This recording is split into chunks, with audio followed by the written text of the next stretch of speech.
महाभारत में दानवीर योद्धा कर्ण भगवान श्री कृष्ण से पूछते हैं, मेरी माँ ने मुझे उसी क्षण छोड़ दिया जब मैं पैदा हुआ था। क्या यह मेरी गलती है कि मैं एक नाजायज बच्चा पैदा हुआ? मुझे गुरु द्रोणाचार्य से शिक्षा नहीं मिली क्योंकि मुझे क्षत्रिय नहीं माना जाता था।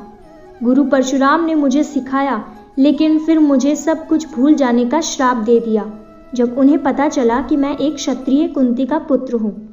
केवल संयोगवश एक गाय को मेरा बाण लगा और उसके स्वामी ने मुझे श्राप दिया, जबकि मेरा कोई दोष नहीं था।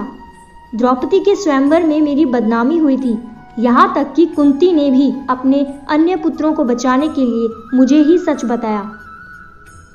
मुझे जो कुछ भी राज और सम्मान मिला वह दुर्योधन के कारण मिला, तो मैं उनका पक्ष लेने में कैसे गलत हूँ? भगवान श्री कृष्ण जवाब देते हैं, कर्ण, मैं एक जेल में पैदा हुआ था। मेरे जन्म से पहले ही मौत मेरा इंतजार कर रही थी।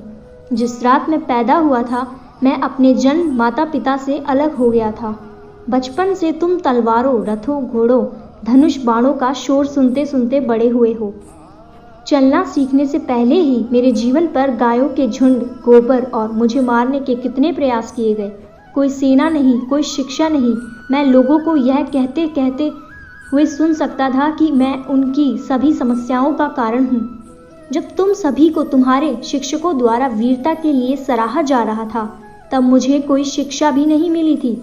मैंने 16 वर्ष की उम्र में ही ऋषि संदीपनी के गुरुकुल में प्रवेश लिया था। तुमने अपनी पसंद की स्त्री से विवाह किया। मुझे वह स्त्री नहीं मिली जिससे मैं प्रेम करता था।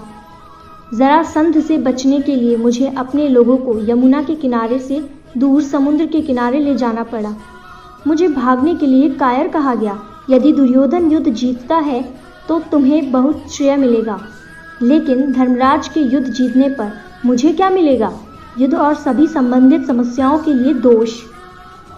एक बात याद रखो कर्ण, जीवन में हर किसी के सामने चुनौतियां होती है।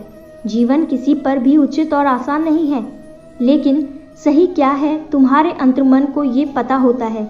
चाहे हमारे साथ कितना भी अन्याय हुआ हो, हम कितनी भी बार बदनाम हुए हों, कितनी बार भी हम असफल हुए हों, महत्वपूर्ण यह है कि हमने उस समय कैसी प्रतिक्रिया दी। जीवन का अन्याय हमें गलत रास्ते पर चलने की अनुमति नहीं देता। जीवन कुछ बिंदुओं पर कठिन हो सकता है, लेकिन भाग्य हमारे द्वारा पहने जाने वाले जूतों से नहीं, बल्कि हमारे द्वारा उठाए गए कदमों से बनता है। तो मित्रों, आशा करते हैं कि यह वीडियो आपको बहुत अच्छा लगा होगा। वीडियो अच्छा लगा तो वीडियो को लाइक करें, चैनल को सब्सक्राइब करें। धन्यवाद।